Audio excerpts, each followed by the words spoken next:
Hello, I'm John Bachman. Welcome to Newsmax TV. We're here at Tampa at the RNC with Senator Marco Rubio. Thanks for joining us. Thank you for having me. Senator, of course, you have a big speaking role here. You're going to be introducing Mitt Romney. Talk about the responsibility you have and the pressure you feel about that speaking slot.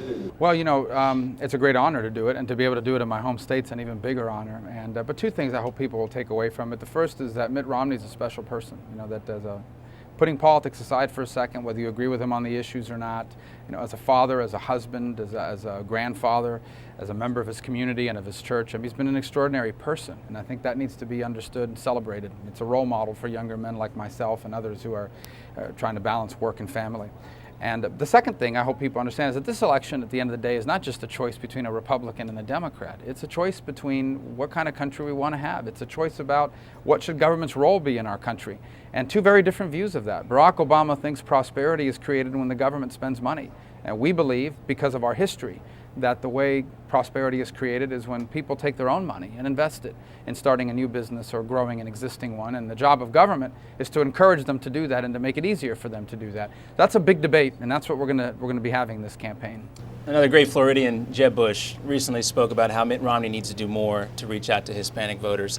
I wanted to get your reaction to President Obama's plan, his deferred action plan for the children of undocumented parents, and what do you think Mitt Romney needs to do as far as a bold plan to reach Hispanic voters? Well, first of all, just on Hispanic voters, let me just say that their hopes and dreams are no different than that of the rest of the population. In fact, they're pronounced in the desire to leave their children better off than themselves. And it's a story that I tell often because it's my story. It's the story of two parents who work jobs so that I could have a career. And I think the party that and the political figures and the movement that does the better job of explaining to people why their ideas make that more possible is the one that's going to win, especially in the long term.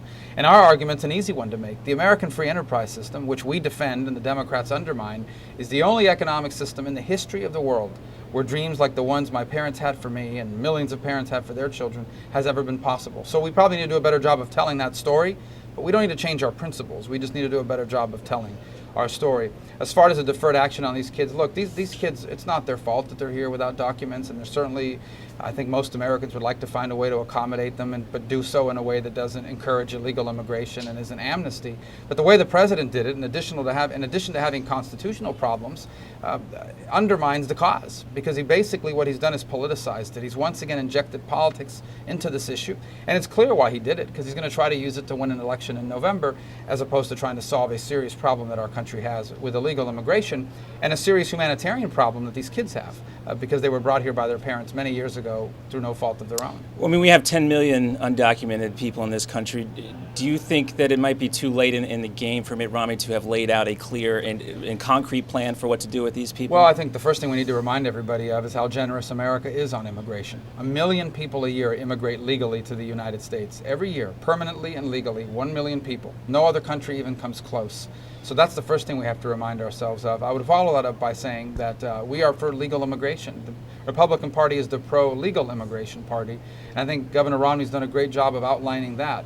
Look, we're not going to grant amnesty to 10 million people. We're not going to round up and deport 10 million people. The reasonable solution that exists is one that begins with enforcing the border, enforcing our laws, having a legal immigration system that's modern and works. And if you do all those things, then the issue of what to do with 10 million people becomes easier. It'll never be easy, but it becomes easier. And I think that's what Governor Romney has consistently said. We've already seen the importance of Medicare in this election so far. Of course, that's a huge issue in Florida.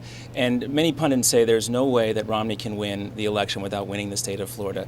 Do you feel some pressure to help deliver the state of Florida? Well, you know, ultimately I'll do everything I can to be helpful. The people in Florida, I mean, this is not an election for judge. I mean, they're going to vote for the President of the United States. That's a very personal decision. They're going to vote for the candidate they think speaks to their hopes, their dreams, and their concerns. On the issue of Medicare, it's one that I care a lot about. 3 million people in Florida depend on Medicare. One of them is my mother.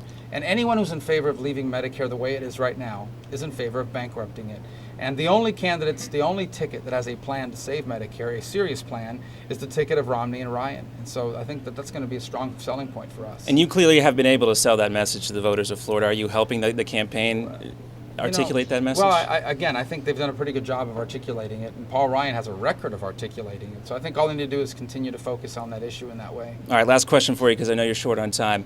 The other Senate race in Florida with Connie Mack and Bill Nelson has gotten pretty nasty. Bill Nelson has attacked Connie Mack. Do you think that those attacks are fair? Do you think it's crossed the line? It's kind of in line with the tone and tenor of the presidential Yeah, I mean, race? these campaigns, this is what happens in campaigns in the 21st century. At the end of the day, Connie, I think, offers a very exciting vision for the future. I think he's someone I've known since our time together in the state legislature, has a very good track record of being a strong conservative in the United States Senate, and I think he's going to be a very strong candidate in November. All right, Senator Marco Rubio, thanks so much for taking some time to talk to us. Thank you.